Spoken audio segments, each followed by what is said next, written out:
All the news the government does not want you to hear. Now, here's your host on the Inside Scoop, Mark Levine. Good evening, America. Welcome to the Inside Scoop. I'm your host, Mark Levine, former attorney for the Democrats in Congress. My guest is a frequent guest, Mike Lane, Republican strategist. This is the first time I've had Mike on since the Democratic bloodbath of 2006, where the Democrats won 30 seats in the House of Representatives. It could be more, but it's at least 30. Of course, we took over the Senate, which those of you who are regular listeners will recall I predicted right here on the Inside Scoop about a month ago. And we didn't lose a single seat, not a single seat in Congress. The Democrats also have a majority of governorships. It was really quite a good year for the Democrats in 2006. And Mike is kind enough to come on here. I noted for the record his tie has both red and blue, and I respect his bipartisanship. Me, I'm all blue tonight, so I'm still celebrating the victory. Mike, what did the Republicans do wrong in 2006? Virtually everything. There's no way that you can have an election cycle that goes as badly as it did without a number of factors all coming together. Key, of course, as everybody knows, was the war. The president did not do the job in selling to the American people the reason that we were there, the reason that we continued to be there, the reason that we were sustaining the losses that we did, and the effort that it was going to take to turn this thing around. He still may have the chance in the next 2 years to do that, but he didn't do it in this election. And I wonder to myself as I sat there in the summer months as the polls were going down and down and down, when the president was going to come out and start making the case. Well, apparently they had a plan because he came out starting Labor Day weekend, and they were going to make their 2-month mad dash sprint for the election day. And I thought that was too late. Apparently the voters thought it was too late, because all you need is one thing to get you off message and you lose the momentum that you wanted to have and that you strategized. And the one thing that knocked the Republicans off message for 7 days was Mark Foley. And you combine that with a bunch of other things that were individual races. Bob Ney, Duke Cunningham, Tom DeLay. And it wasn't just Mark Foley. Well, Tom DeLay and those things, that was yesterday's news. That was last May. Bob Ney was new, and that knocked them off message for 2 days. Bottom line is, they took way too long to get started. They didn't make the case in the summer as the poll numbers were going down, and they paid the price for it. Well, let me ask you if they even could have made the case. I remember them making the case. I remember Republican after Republican in September saying the Democrats want to cut and run. You know, basically, right. Democrats are cowards. They want to retreat. George Bush went as far as I think any American president has ever done in American history when he said that if the Democrats win, the terrorists win and America loses. Right. Very, very strong words. The president's basically saying, if you vote for the Democrats, you're voting for the terrorists and you're un-American. I know Adams and Jefferson were rough at each other, but I don't recall any rhetoric that harsh. His rhetoric was strong enough. You don't have to put words in his mouth and say, in other words, what was he saying? That's right. Just listen to the words he used. His rhetoric was strong enough. But the thing is they tried this in 2002. They attacked Max Cleland, who lost 2 arms and a leg, or 2 legs and an arm, Vietnam vet, and it worked. They tried it in 2004, when I think America wasn't tired of the Iraq War yet, and it worked. Didn't they just trot out the same strategy in 2006 and America was just tired of it? I mean, what could they have possibly done to sell this war in 2006? Well, I think what you do is you sell the results. You say, this is what we're in it for. We're in this for peace and stability and a fledgling democracy in the Middle East. This is what's going to foment the fans of peace in the Middle East over the years. They said that. They said that in 2002, and people believed them. They said it in 2004, and people almost believed them. It was a very close election. Well, they said it in 2006, and people said, you know what, fool me once, shame on me. Fool me 3 times, shame on Karl Rove. 2004 wasn't as close as you would like it to be, Mark, but we won. Ohio only, and that one is disputed. Okay, you can dispute anything you want. Most observers say that Ohio was clearly in our path, but my point is this. It was a Could 3 it million. have been sold? You seem to be saying Yes. they didn't sell it well enough. You think the war in Iraq could have been sold? What would it take? Firing Rumsfeld 3 months before the election? Would that have helped? Well, certainly I'm curious as to the timing of how they did it. Look, if you're going to get rid of somebody who's a political liability, the time to get rid of them when they're a political liability is when you can gain something from it. There was nothing to gain the day after the election. Well, let me suggest I can't to you figure this. out why they did that. Let me tell you why they did that, in my view. Tell me. Not that Karl Rove and I talk very much, because really he doesn't return most of my phone calls. In my view, Karl Rove convinced the President of the United States that the Democratic victory wasn't going to happen. He actually convinced Bush that what he was telling everybody, that the Republicans would not only keep the Senate, which is actually what most people felt, they'd keep the House too. This was Karl Rove, what he was saying. They would just lose a few seats. And the president actually meant it when he said 2 weeks before the election, I'm keeping Rumsfeld for the next 2 years. The election came, the president saw the writing on the wall, and decided right then to fire Rumsfeld. I would suggest to you that Rumsfeld would be here today if the Democrats hadn't won the tremendous victory they had. He might have been. I can't tell you what the president was thinking, It's all speculation. and I can't tell you. But there's reason why the president may have suspected that we were going to hang on to the Senate at least. Right. Majority of people thought that. I was one of the few that predicted. I want you to know I predicted every state, including Virginia. I predicted we'd win, and I predicted we would lose in Tennessee.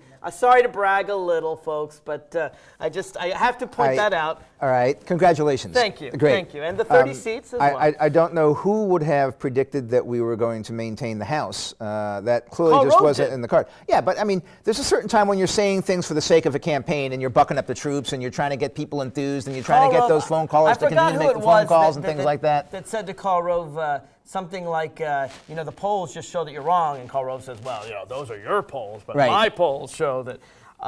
Well, it actually wasn't his polls. What it was his turnout model, and his turnout model was wrong. Right. We even had evangelicals, 30% voting for the Democrats. Yeah, let me give you my perspective as to really where it went wrong. The numbers, well, back in the pre-Bush era, there was a swing vote in the middle, and the swing vote was sizable. It was as much as 15, maybe 18% of the vote that went back and forth.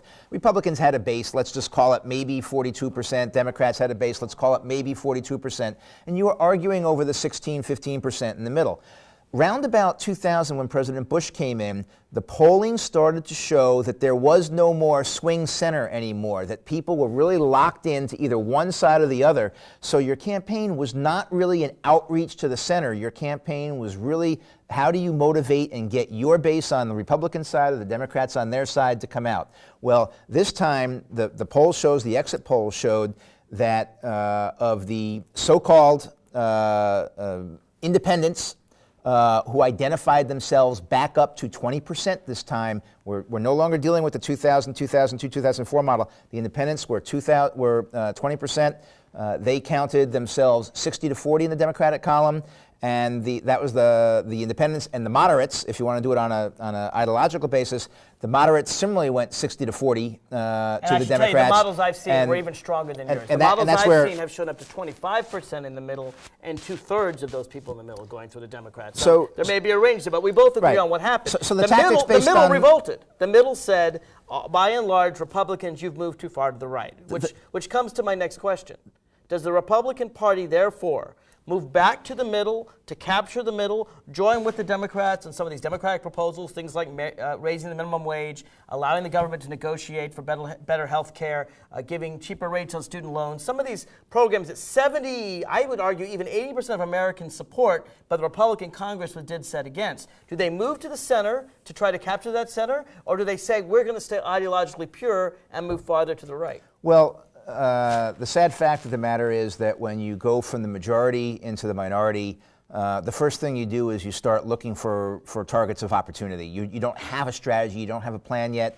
I will candidly admit that our side doesn't have a plan yet, other than the incoming Senate Minority Leader, Mitch McConnell, when they said, well, how are you going to be the Minority Leader in the Senate? He said, well, I've studied exactly what the Democrats have done for the last 12 years, and I'm going to do exactly the same thing. Meaning he's going to be an obstructionist, he's going to be Senator No, he's going to try and stop everything that goes through. You're not going to see a large amount of cooperation. So you're going to move to the right, in effect? They're not going to move to be bipartisan. They're going to be partisan and sniping? I think they're going to be partisan. They're not going to be bipartisan. They're going to be partisan, and they are going to snipe, but they're not going to move to the right. They're going to just essentially oppose most of what the Democratic agenda is going to be. Let's start with the and first they're going to 100 oppose hours. it on. Okay, because some of the Democratic agenda, certainly the Iraq War is very complex, very tough. None of us have any easy answers. There are all kinds of things like that. But the stuff that Nancy Pelosi ran on, and that the Democrats ran on, the Democratic Plan for America, is 6 very easy things. Actually, the 6th is hard. That's Iraq. But the five easy things: raising the minimum wage, allowing the United States government to do what every Western government in the world does, Canada, England, France, every government does except us, negotiate good prices for Medicare. We do it right now for Veterans Administration.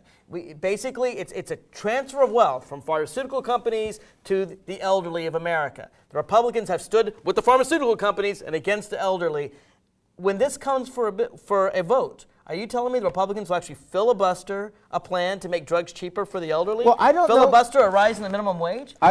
No. The Republicans, as you recall, rammed through a minimum wage increase with an estate tax. Well, they rammed through the increase in the minimum wage, and the Democrats universally opposed the increase in the minimum wage. That's not true, and you know it. Oh, Let's it give is. the full facts to them. Give me 3 Democrats who supported that. None. It was a Republican idea. They stopped it. Don't you think we should tell the whole truth to the people watching this show? Like everything else, it was bundled in with a whole bunch of other ideas. Let's talk about what it was bundled in. 0.3% of all Americans currently pay the estate tax. Basically, you have to inherit more than $7 million. The Republicans believed that in order to give the poorest people in America an increase to the levels of 1996, the real levels of the minimum wage, they had to make sure that 3 in 1,000 Americans get tens of millions of dollars tax-free. And they said only if we help these very, very 0.3% of Americans will we even consider allowing poor people to earn what they earned in 96. That was the plan, and you know it. Actually, what they said was once the money is in the estate and it's already been taxed and it's already owned privately, there's no need for the government to come in and confiscate it just because somebody dies. That's what the Republicans were saying. Now, we've debated the estate tax before. Yes, we have. In my view, people who work for a living should be taxed less than those who sit around, do nothing, and have someone who had $100 million die on them. You happen to think that if you inherit $100 million, that's more valuable to your country than the secretary struggling,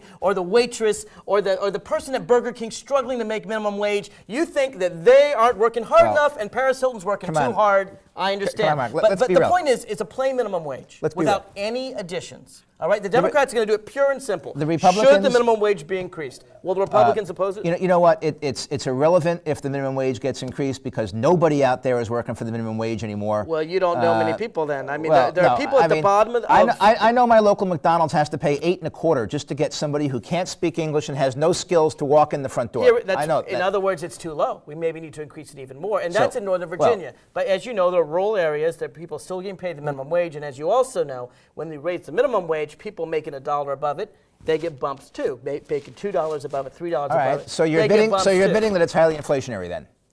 It's inflationary to the poorest people in America who need a wage increase. We have an economy. Jim Webb wrote a terrific article, Senator-elect Jim Webb of Virginia, in the Wall Street Journal. I don't know if you read that article. You know what? I read that article, Mark, and I just said, I don't understand what this man is saying. He's so bizarre. He's just ranting. I read the article, the exact one you're talking about. What he was talking about, and you call it ranting, is the fact... He didn't have a point. He was meandering all over the place. He gave statistics. Let's talk about what the article said so people know. And by the way, folks, it's on my website at radioinsidescoop.com. You don't have to subscribe to the Wall Street Journal. Take a look and read that article. It's a very interesting article. He pointed out what economists, what statisticians have pointed out for a long time, that under Bill Clinton in the 90s, the rich got richer, the middle class got richer, and the poor got richer.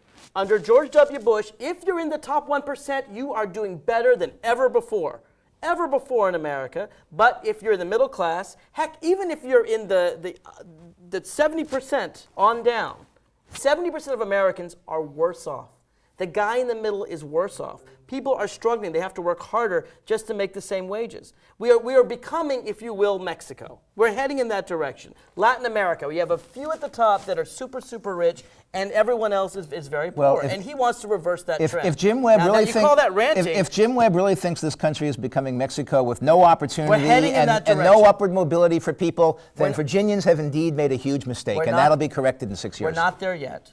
But Mike, as you know, we're going in that direction. We have more inequality than ever before. And he gives the statistics. I don't think anyone can dispute what he says. The question is whether this country should be a country with equal opportunity for all, or a country where if you're born rich and you inherit a bunch of money, you're okay. But if you're not, McDonald's may have a few opportunities for you at below minimum wage. Where Jim Webb went wrong in that was he failed to acknowledge that everybody is doing better. Now there may be yes, there may be a widening gap between the super rich. 80% are doing worse. 70% are doing worse. Everybody's doing much better. Everybody's doing much better. There's no Mike. Nobody is working for the minimum wage anymore. When Bill Gates walks in the room, the average it does better, but that doesn't mean that the guy in the middle is doing better.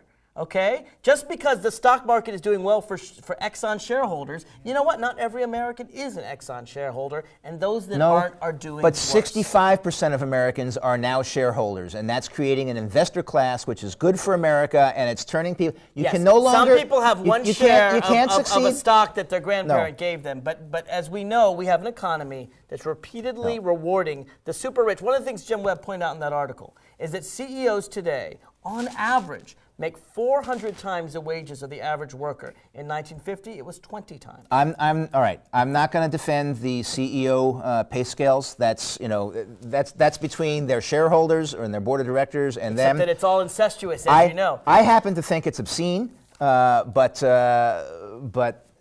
I would be against the government legislating a cap on salaries. That's the shareholders ought to revolt. It's democracy. They can revolt. How about a 60% tax rate on people making over $25 million a year? No. Why would you? If you want to call in and join things? this discussion, the toll-free number is 888-488-MARK. No, absolutely not. 888-488-6275. We want to hear from you. We'll be right back after this.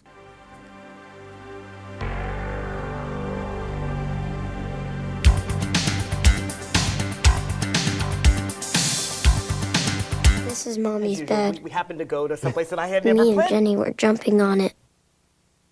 Mommy's gun fell on the floor. I was a cowboy.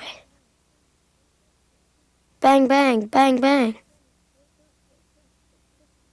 I said, Jenny, wake up, it's just pretend. But she wouldn't wake up.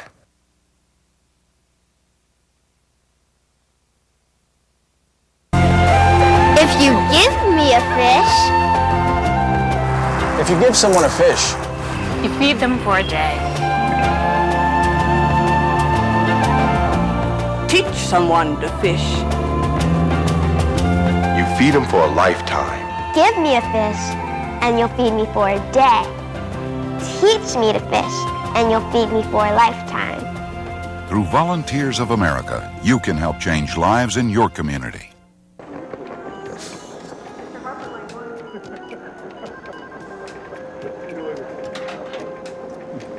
Oh, hey, mister, studied algebra in school and got a better job than I could. You take the last couple. Oh, no, mister. Stuck in an entry-level job because you only learned basic math. I don't have a boss riding my butt like you do, so you take it so you can get back to your desk. You know, I probably should, but maybe Miss AP Calculus with the $200 haircut in the big office upstairs would like a cup. Oh, no, Mr. What was your name again? Never mind, it doesn't matter. I'm too busy doing important things to care. I just came down for some sweet and start. You know, if my limited math abilities weren't keeping me from getting a better job, I'd quit this afternoon. I don't blame you. But thank goodness you're stuck here because we really need someone to make the coffee. Line it up, baby. Come on. Line it up, baby. Come on. Line it up, baby.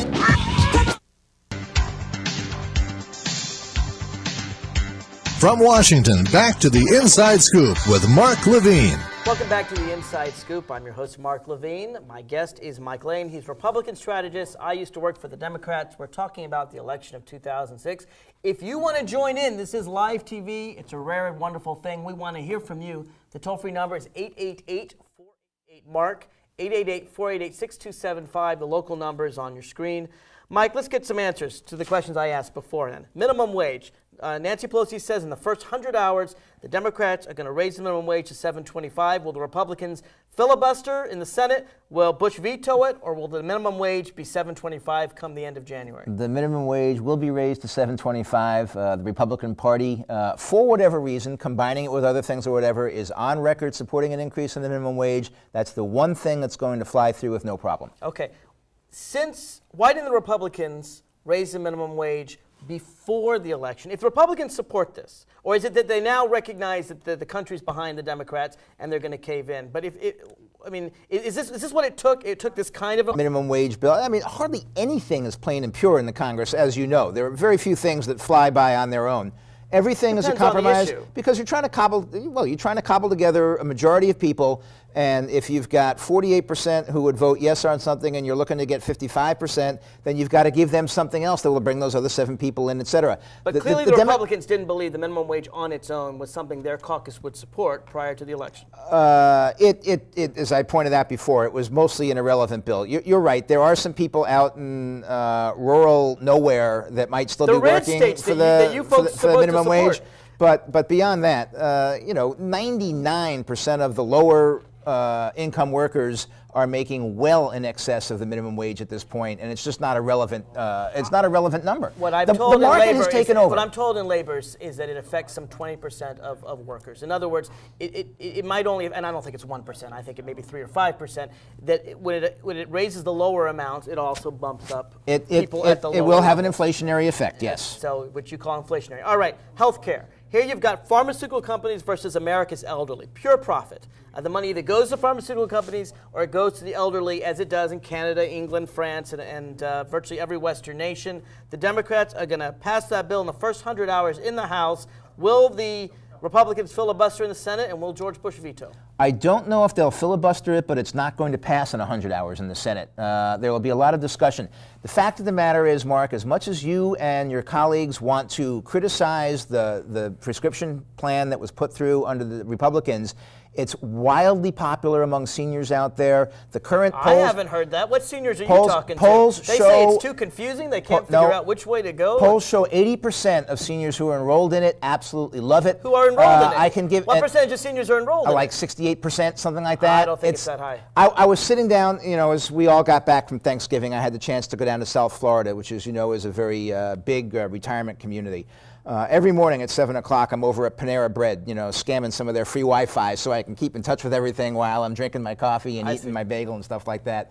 And all these old guys are coming into Panera Bread every morning, and they sit down, they talk about the game the night before, they do this, tables of 8 and things like that. And lo and behold, within about 7-8 minutes, some guy says, "So, you got Part D? What are you doing with Part D?" And around the entire table, everybody was one-upping the other guy with how satisfied they were with Part D. Well, Mike, it's amazing how happy they are with it. Anecdotal evidence is one thing, but I'll ask you to post on my website. But this is South Florida. This is not a hotbed of republicanism. Show me an actual poll, and then we'll discuss it. I don't think the majority of seniors support that plan. But of course, the Democratic plan doesn't change the Republican Medicare plan. What it does is it simply allows the government to do what is forbidden by law to do now, to negotiate with drug companies to get a better price for Medicare. They do it for veterans. Every other country does it. Instead of having the insurance companies negotiate with the drug companies, you want the government to get in there. Absolutely, and let me tell you why. Why? Insurance companies eat some 20 to 25% of it. It's the same way, frankly, I support no-fault insurance with car insurance. It's the exact same thing. You put in the middleman,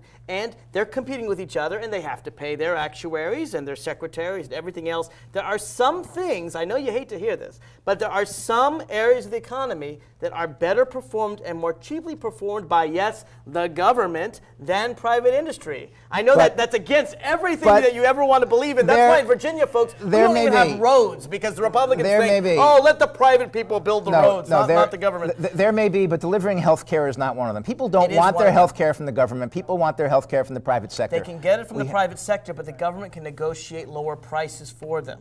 And again, it happens in Canada. It happens in virtually every. It happens in every nation except the United States. I'd be careful about holding Canada up as a system to emulate.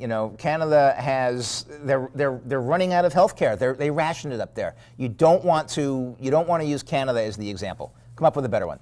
Well, it'll be interesting to see whose side the Republicans are on. The Republican Senate companies or seniors. Let me ask you this. The Republicans are not going to go along with changing that. I think the Democrats are are definitely grabbing the center with things like minimum wage, health care. Student loans. This is a great idea, to lower the rate for student loans. Democrats are all about equality of opportunity, allowing students to get into college more. Will Republicans oppose that plan? Well, when you lower the rate for student loans, what you're doing is raising the subsidies, which means you're spending more money. Now, where are you going to get that money? Oh, and this is also in the 6-part plan. Higher taxes. From ending the subsidies for oil companies. ending the taxpayer corporate welfare that came out of the Republican energy bill. That's tens of billions of dollars. That's more than enough for student loans right there. Okay. You support that too, don't you? Well, you know what? I think the oil companies get probably a better deal in this country than they should. I'm glad to hear that. With the price of oil. On the other hand, the irresponsibility of the Democratic Party, whipping big oil like somehow big oil is by definition a bad guy.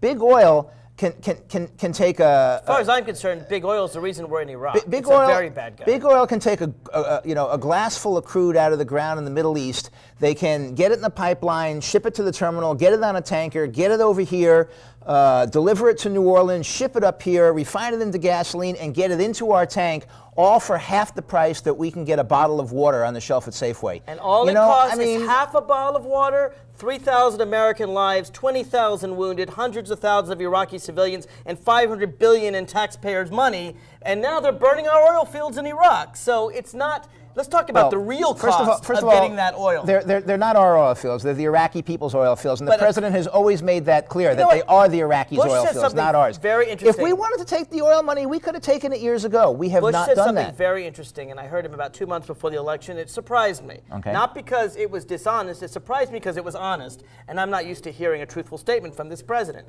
The president admitted that one of the things that really scares him about us cutting and running in Iraq, as he used the phrase, was the terrorists would take over the oil fields. He basically admitted, no WMDs, no connection to Al-Qaeda. The whole democracy thing, that's not working either. So the three principal reasons we went in there weren't working, but oil, the reason that I've been saying since 2003 is the real reason we're in Iraq.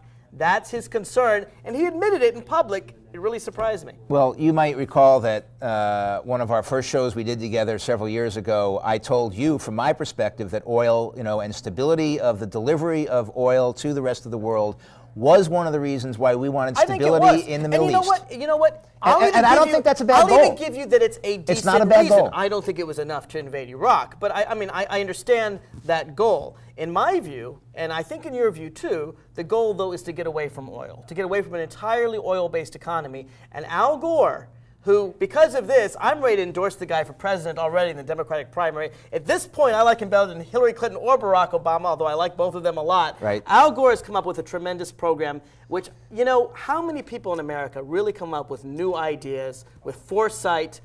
Al Gore is truly a leader in that regard. His plan, folks, if you haven't heard it, is to abolish the payroll tax. You know that FICA you get on your jobs that people complain about? Get rid of that and replace it with a carbon tax. So your wages, they won't take it out of your wages, which is a regressive tax anyway. Obviously, poor people pay a higher percentage of their income. If you earn $1 million, you pay a very low percent. And it goes into a carbon tax. So yes, your gasoline prices will go up, but your wages will also go up. And it's a great way. Your taxes will go down, leaving you more take-home income, disposable income. Right, you'll have more disposable income. Your gas prices will go up, but what it will do is it will make a major hit on global warming, which is a tremendous problem. It will make a major hit on gas and get us to use alternative resources, like in North Carolina, they're using biodiesel. In Brazil, they're using sugarcane. In Maryland, I was in a car that ran on soybeans. We can get away from oil. The reason we don't care about Africa, and I think we should care about Sudan and the genocide there, but the reason we don't care about Africa and other countries that are fighting, but we care so much with the Shiites and the Sunnis and Iran and Iraq and Syria, it's all because they're sitting on oil fields. And if we can get our country off of oil, we can truly withdraw our troops from the Middle East and not worry about it. Let them fight and kill each other. Well, I don't think there's any doubt that the next election that we see, the person or the party or whoever has the best, most convincing plan to lead us towards energy independence is going to have a leg up in that election. But Mark, even Al Gore has to admit that leading us towards energy independence is a 30 to 40-year process. It's not something we're going to accomplish in the first term of the next president. And you know what? In the end of the 1970s, Jimmy Carter started us on this road, and if people had followed him as a visionary in 1978, the 30 years would be done by now. We wouldn't have troops in the Middle East. 888-488-MARK, 888-488-6275. We'll be right back. If you want to call in and join the discussion, agree or disagree, feel free. We'll be right back after this.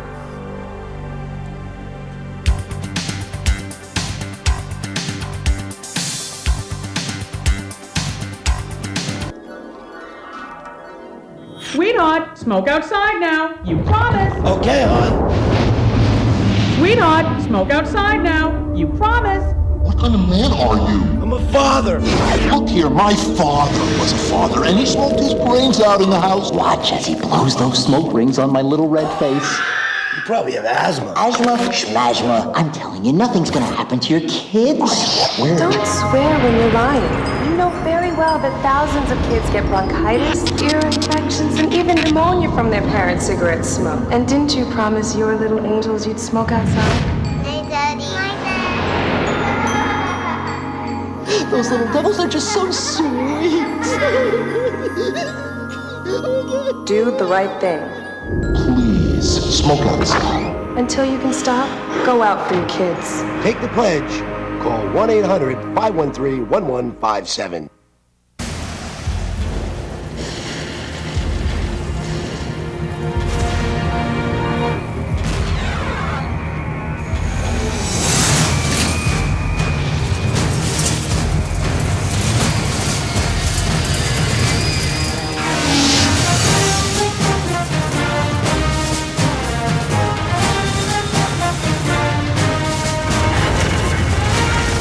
It is more than a trial by fire.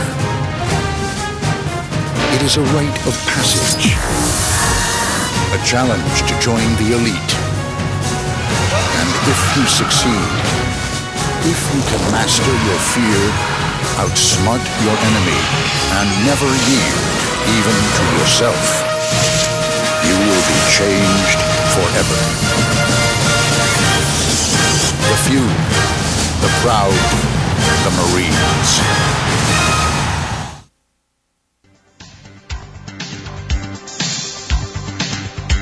From Washington, back to the Inside Scoop with Mark Levine. Welcome back to the Inside Scoop. We're discussing the post-election fallout from the Democratic and Republicans' perspectives. And from you, you can join in the discussion. Just call 888-488-MARK, 888-488-6275. Sarah from Falls Church, welcome to the Inside Scoop. Hi, thank you. I just wanted to make a comment and say that I really do hope that we stop depending on the oil from the Middle East, because I'm from the Middle East. I've been living here for 30 years. My relatives are here. Friends are here, and we just pray that the dependency on oil will end at some point, because we've all emigrated to this country from there, and we all hope that we can one day go back and live peacefully. So in your view, Sarah, our need for oil is what's caused much of the turmoil in the Middle East? Yes, that is one huge factor. Tell me how, because we've been aiding both sides with arms, or I want you to put it in your own words. How do you think our need for oil has caused the turmoil in the Middle East? Okay, well, we immigrated from Iran in 1977. It was 2 years before the revolution. Okay. And the Shah of Iran went into exile because of political reasons that were taking place here in the U.S. So the American government tried to remove the Shah from the country because of high oil prices that he was demanding. And that started around 1977. And just at that time is when we immigrated to this country, and 3 years later the revolution took place. Sarah, thank you very much for your call and your perspective. I appreciate it, and I hope you'll call in again. Thank you. Mike, do you have a comment? Sarah, thank you for your call. You know, we all think back to those times, and certainly there's a lot of water under the bridge in the last 36 years, or 26 years, whatever it is, since that took place. You've heard me tell Mark, Sarah, that in my opinion, the candidate or the party that comes up with the most credible plan for moving us in the direction of energy independence is going to have a leg up in the next election and perhaps in the next two elections. I think that we all share that desire. It remains to be seen whether we share the political will. And that's why we haven't had it in the last 35 years, because we haven't had the political will to do it. To me, Sarah's point is a lot broader than 1977. What we find is that we are aiding both sides in this war. The insurgents that are attacking and killing U.S. troops are funded by oil. They're funded by oil that goes to Iran or oil that goes to Saudi Arabia, whether they're Shiite or Sunni. Well, it also came out. It also came out yesterday. They're funded by the corruption of the Iraqi government. They're skimming off the. They're also funded by taxpayers. That's exactly right. Our taxpayer money goes to the Iraqi government. They're corrupt. Billions are lost. But we are funding the insurgents 3 different ways. 4 ways. It's also the Iraqi oil that they're scamming as well. So it's it goes too far. People are going to be fighting all over the world. We see tribal conflicts. They've always been there. They will perhaps always be there, unfortunately. Whenever we can try to prevent them at low cost, I think we should. At high cost, I don't think we should. I think there's a level. But because of oil, these little conflicts between tribes in the Middle East become huge conflicts, become practically world wars. I'm very afraid of Iran and Syria and Hezbollah and what they're doing in Lebanon right now, what they're plotting to do against Israel, and then, of course, Saudi Arabia and Jordan want to fight back against the Shiite influence in Iraq, and our oil money fuels the fire. And so I hope Sarah's right, and I want to know if you're willing to give Al Gore credit for even if you disagree with the idea, for thinking outside the box, a visionary, forward-thinking idea that, frankly, I hadn't heard from a politician of either party, this idea of a carbon tax instead of the payroll tax. Well, to the extent that you can give people an economic incentive to change their behavior and do things, this would appear to meet part of that proposal. We need to see the details. That sounds like a partial endorsement. I'll take it. I'll take it. It's going to be as complex as it can possibly be, and I don't know that you can make it workable. It's interesting. It's not just, I can't give Al Gore all the credit. I was reading about it the other day. They've done it in New Zealand, they've done it in Sweden, the Netherlands, and I think Norway too. So it's not like he's working completely from scratch. We do have other countries' experiences to draw on. And obviously the devil's in the details, but I got to give the guy credit for really thinking outside the box as an economist by trade. I have a degree in economics. It's all about taking the externalities, as we say in economics, and internalizing them. In other words, if I have a factory and it pollutes and you don't charge me for that pollution, I can pollute as much as I want. I don't care. It doesn't affect my air. What you're doing is you're taking the harm that oil causes to this country, both in terms of global warming and in terms of our commitments in the Middle East, and you're internalizing it. You're saying, we have to actually pay for this thing, and therefore, Europeans have already done this. They have much higher gas taxes than we do. Yes, they do. And people use less gasoline. They use more public transportation, and they go to alternatives, which is the way it should be. And we have a much better, higher quality of life than they do in Europe. So I don't know that we want to go full bore into their model of doing things. It's just a tax. And what technology can do, therefore, is work on it. Hey, California 10 years ago required 1 or 2% to be electric cars, and nobody followed. The rest of the country didn't follow, and California basically collapsed. But to me, it can't be that much harder to have an electric pump in every city in America like we have a gasoline pump. It's just a matter of taking the time and having the kind of support it needs. Let the market work. An example of where that's right. Every retirement community in this country now has these little old men and ladies driving their electric golf carts around instead of their cars because the market demands it there. Let the market do these things instead of the legislature. That's how you get. That's how you move forward. You know what? Sometimes the legislature can help the market. The internet, another Al Gore important thing, help. He didn't create it, but he played a major role in helping do it along, is an example of a government-funded project that happens now to have incredible market uses. Sometimes the government can play a role positive for society. I know you Republicans don't want to believe it. No, actually, the internet was an invention of that big bad Defense Department that Al Gore hates so much. So it's not. Al Gore does not hate the Defense Department. Let's move on to 2008, because after the election, I heard George Bush complain about 2 or 3 seats. He complained, in Tom DeLay's Texas seat, there had to be a write-in ballot. And Mark Foley, they couldn't, fill it in time. And he may well be right about 1 or 2 or 3 seats.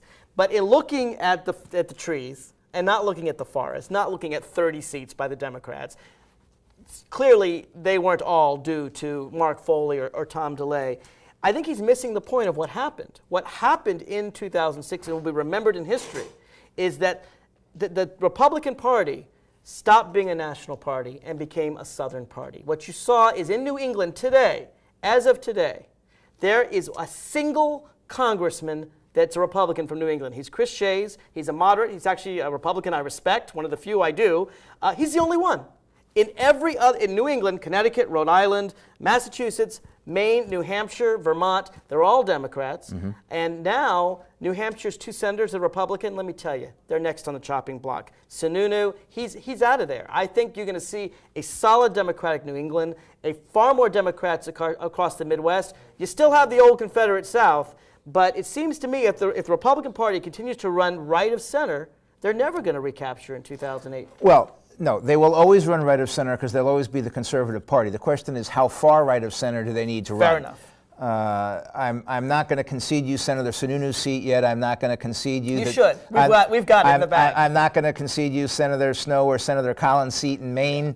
They'll stay. I'll grant you Snowe and Collins. All right. But we're going to win back New Hampshire. You'll see. Well, we'll see. But let's look at the bigger picture. Yes, the alignment of the Republican Party strength has shifted to the South, more so. It's almost the reverse, actually, of the way it was 80 years ago. If you look at the 1920s election patterns. It is almost the reverse, exactly. You just, and it takes a while for those things to shift. I think that when I look at the 2008 election, the Senate may or may not stay the way it is now. The Democrats have a 1-vote margin. And you have more vulnerable seats up than we do. But we have 2 years to define what the election is going to be about, and I'm not willing to predict that it's going to do one thing or the other or stay the same. I think the Senate has the potential to do anything in 2008.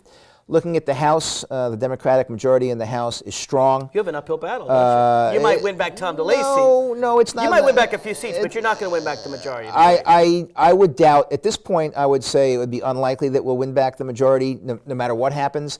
The only thing that is that you throw into this is 2008 is going to be a presidential election year. Right. And whoever wins the White House typically picks up a number of seats in the House of Representatives. So if Hillary or Barack or Al Gore, I still like Al Gore. He won in 2000. He can win again. Re-elect Al Gore, President of the United States. If Al Gore can... Okay, he's not the most exciting guy in the world, but you know what he is? If he can win big, he can bring some more seats in, and he will bring some more seats in. You know if, on the other hand, Senator Gore or Senator Obama or Senator Clinton or whomever, you only mentioned Democrats. You could have a dark horse. No. Let me hear some Republicans. Does anyone but McCain have a chance? If they run a lousy race and whoever their Republican opponent is wins, then they're going to sweep in some Republican seats with them. I hear what you're saying. Let me ask you this. And so is the Republican it's unlikely, nominee but it's John not McCain? Impossible. You know, I mean, who apparently wants to send more troops into Iraq, and therefore has, that's a strategy that 17% of Americans support. But I don't see anyone else running against him. People ask me. People are saying that, no, I mean, certainly not George Allen, right? He's out. No, Senator Allen's not going to run. And Frist, he doesn't have a chance, does Senator he? Frist is probably not going to run. Okay, but so who's left? You have the governor of Massachusetts, Mitt Romney, who I just read a poll that evangelicals won't vote for because he's Mormon. Giuliani is way too centrist for your party to ever elect him. I've never heard a Republican call Giuliani centrist, but I'm glad you're... You don't consider him centrist? We can think of him as a liberal, yes. We can think of Giuliani as a liberal. Okay, so he has no shot but he's a realistic whatsoever. No, okay. I'll tell you. So who besides John McCain seriously has a shot at your party's nomination? You've got, as a result of Senator Allen's failure to get reelected, he's not he's not going to run. So you've got at this point, you've got Governor Romney running. I mean, don't talk about Duncan Hunter. You can't. No, Duncan Hunter's not in it to win. Duncan Hunter's in it to force some of the discussion. Fine. Who's left besides McCain? You've got Romney running up the right-hand side. He has no chance. You've got McCain running. You've got McCain running up the middle, and you've got Giuliani running up the left. Okay. I just want you to say what I just said. Romney and Giuliani have no chance. Giuliani probably has a weak chance. Romney has not a bad chance. You called him a liberal right here on this program, and you think he has a chance? I said he has a weak chance. Tell the truth to the American people. I said he has a week chance. He has no chance. He's unlikely to. Gay rights and pro-choice on abortion. You know what? Maybe he should run for our nomination. Not that this has anything to do with anything, but the amazing thing is that Mayor Giuliani's ex-wife, Donna Hanover, just came out and said, after everything they went through with their ugly public divorce and all the names they call each other and things like that, she came out and said, well, we didn't really mean it. We were just having a divorce, and I think Rudy's the guy. I said, maybe he can run for a nominee of our party. But seriously, you don't think Romney's a serious challenge, do you? I do. I think Romney's going to be a very serious challenge. Don't you think that let's just play it on the line? Anti-Mormon sentiment, religious bias will prevent evangelicals, who are the heart of your party, the fundamentalist Christians, who are the probably half your party's base, or 40%, probably more, 40% of your party's base. 20, but who's counting? Of Republicans? I'm not talking about of all Americans. No, seriously, of the 40% Republican base. You claim you just got 30% of them on your side, so we're losing there. Well, that's true. But if you have Nick Romney, they're never going to vote for him. People have asked me, Mark. Is there anybody else? Newt Gingrich. Watch him. What Newt's going to do? What Newt's going to do is Newt's going to sit around all summer, all winter, all spring, all summer. He's going to sit around. And if come August and September nobody's running away with it, Newt's going to jump in. If somebody is running away with it, then he'll take a pass. Let me ask you this about John McCain, who I think is your party's likely nominee. Though I admit Newt Gingrich could give him a run for his money, but I don't think so, because I think he's old news, and I think Americans, if they want someone coming from nowhere, they tend to want a new face. Frankly, that's Al Gore's problem too. Right. The question is, are there second acts in politics? Yeah, and typically there are not. Richard Nixon had him, and he went down in flames. He was the exception to prove the rule. And I'll be the first to tell you, John Kerry has no shot. So let me just be very clear. I will admit when someone from my party has no shot. But does Rudy has a weak shot. John Edwards doesn't have a shot too. I've always been a big fan of Wesley Clark. Maybe he'll get a Veep ring. I still like the man. But John McCain supports more troops in Iraq. Yes, he does. Now, I respect that he's an honorable man. Yes, he but does. Isn't he dead wrong? I mean, at the very least, isn't he dead wrong politically? I mean, the American people won't support a massive increase in troops in Iraq, will they? Well, I'm not sure that he actually expects it to happen. Sometimes you call for something for a political reason, knowing full well it's not going to happen or expecting that it's not going to happen, and that could be exactly what Senator McCain's after here. One thing I'll give you, Mark, is before this election, I wouldn't have given you 2 cents for John McCain's chances, because the base hated Senator McCain. I think they still do. He's been a maverick. He has not been a team player. That's why they wanted George Allen. They wanted an empty suit to replace the empty suits that is our current president. All right, go ahead. Let's call names. But no, that's where a lot of George Allen's support was going to come from. However, when people ask me who was the big winner on the Republican side last election day, it's John McCain. You know what? Because all of a sudden, Republicans who hate John McCain's guts, Republicans who swear they would support anybody but McCain, Republicans who John McCain is awful, are now saying, oh my, we got to find somebody who can win. John McCain might be able to win. Mike Lane? I agree with you. I think this election very much did help John McCain. John McCain's the big winner. No question about it. Now let me ask you something else in terms of your party moving more toward the center or more toward the right. Your majority leader in the Senate, your minority leader, Mitch McConnell, he's just a corporate. He takes money from huge tobacco companies. He's owned by the corporations. He's a typical Republican. Number 2, the interestingly named minority whip, the person who supported, or at least claimed, I guess it was a joke, to support Strom Thurmond's 1948 campaign as segregationist for president. Why has your party decided to I don't know what the word is, second acts in politics, if you will, to bring Trent Lott to the table? It seems to me that this is a real slap in the face. Here it is, your party did a tremendous and ugly, and I want to get to this, Maryland sample ballot, where you claims to be a Democratic sample ballot, but it has Robert Ehrlich, Michael Steele at the top, just a complete fraudulent ballot. It has 3 Democrats on the front, none of whom supported Bob Ehrlich. 2 of them did not support Steele. A complete lie. Let me tell you something. African Americans are very angry about this. I do a show on The Power Now on XM. They are hopping mad that the Republicans would treat them as such idiots, and that the governor's wife would go up to Pennsylvania to pay poor homeless black people to come down to Maryland. And I mean, they were saying on the program, this is the only jobs program for the homeless Republicans have ever had, to help them up there. They're very angry about this. And now you have, as minority whip, again, it just happens to be the name, but it's an interesting name, minority whip. Here you have chosen Trent Lott, the person who praised the segregationist campaign for president. Isn't your party giving the message to African Americans, we tried you, we considered you, you rejected us, stay out of our party? I don't think so. What the Trent Lott thing is all about is correcting a wrong that took place a couple of years ago.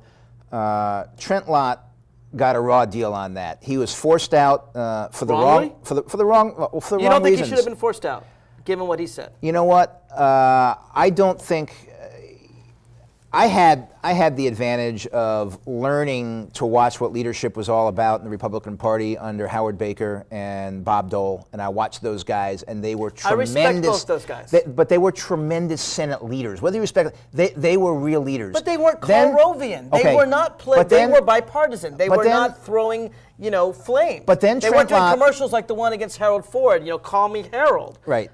But then Trent Lott got in there, and Trent Lott paled by comparison. He was not Bob Dole. And I didn't think he was a particularly effective leader. Now, maybe the Senate had changed, maybe this, maybe that. But so would you have voted for he was no Bob Dole. If you were in the Senate? No, hang on a second. Let me get there. Give me 15 more seconds. So when the whole thing about Strom Thurmond came up, all he was doing was giving a guy who was dying a compliment on his basically his deathbed, his 100th birthday. And he died a couple months after that. And there was no reason to force Trent Lott out under those circumstances, Mike, other than the fact that they could. It was their opportunity to get rid of a guy they didn't think was. You have brought up on this show time and time again the fact that Robert Byrd used to be in the Ku Klux Klan. And he did. And it's a fact. And every time you brought that up, I have never once defended Robert Byrd. I have said that was an awful, terrible thing. But he's grown. I have said he has repented for it. Right. But I would still not put Robert Byrd in the leadership. Certainly not today. I know he was back. He was in the once 80s. upon a time, right? I didn't support it. I call him as I see it. I didn't support Murtha. I thought Steny Hoyer was the better choice. I'm willing to attack my party when they make mistakes, and I think Nancy Pelosi made a mistake there, and I said so publicly.